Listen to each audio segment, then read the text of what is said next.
Semua di negara ini pencuri. Tidak usah kita cari-cari. Dari presiden sampai turun ke bawah ini semua korupsi dengan berbagai modusnya. Iya kan? Siapa yang tidak pencuri? Bilang Pak Anies nggak usah masuk calon presiden kalau dasarnya tidak menggandeng orang dengan semua prasangka. Sekarang cari malaikat, jadi capres dan cawapres saja. Bahkan malaikat pun kata Mahfud MD masuk ke dalam sistem kekuasaan, maka dia jadi iblis. Artinya apa? Semua calon presiden yang diklaim baik, bersih, tapi dia akan masuk ke ruang tempat yang sangat kotor, kekacauan sistem, watak korupsi. Kemudian bagaimana dengan Caimin? Saya memastikan KPK tidak bisa. Sudah dikunci. Sudah dikunci oleh Surya Paloh, oleh Nasdem. Nasdem sudah diobok-obok sejak awal dengan mengorbankan sekjennya. Dan Pak Surya Paloh tulus, silakan ditahan.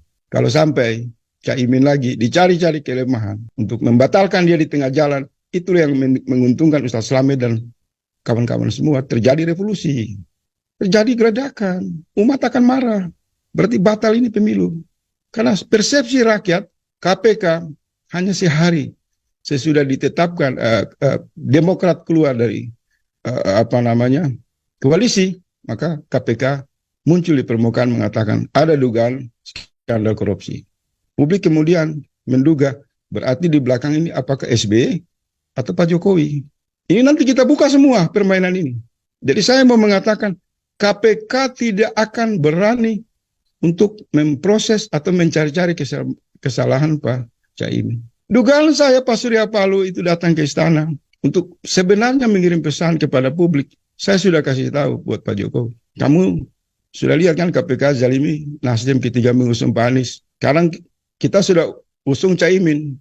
Silakan kalau kamu mau jegal. Pesan yang tersirat seperti itu. Hari ini sebenarnya saya mau turunkan tulisan tentang masalah ini. Bahwa saya pastikan KPK tidak akan berani. Kalau sampai KPK mencari-cari kesalahan Caimin, terjadi ledakan kemarahan rakyat. Saya salah satu. Kenapa? Ganjar juga punya masalah, Prabowo juga punya masalah, Presiden Jokowi juga punya masalah, Kaisang juga punya masalah, Erlangga punya masalah, semua punya masalah. Kedua, kalau kita bicara korupsi, kita bicara prioritas dan neraca dong. Ada saudara muslim dituduh, kita semua bersatu hajar dia. Tapi garung ratusan triliun, semua diam. Mereka yang bukan muslim, mereka yang tidak Kristen, mereka bukan agama, mungkin mereka komunis, menggunakan kekacauan negara ini untuk merampok ratusan triliun. Tidak ada orang marah, tidak ada orang bereaksi. Di sini sesungguhnya kita tidak adil. Hawa nafsu politik kita ini dibonceng oleh prasangka yang sangat luar biasa. Saya mau bilang, gabungan Anies dan Caimin adalah sesuatu yang sangat ideal. Baik dalam penglihatan geopolitik maupun kebutuhan konsolidasi Islam dan kebangsaan di Indonesia lewat jalur elektoral. Ada harapan kedua calon ini insya Allah menang.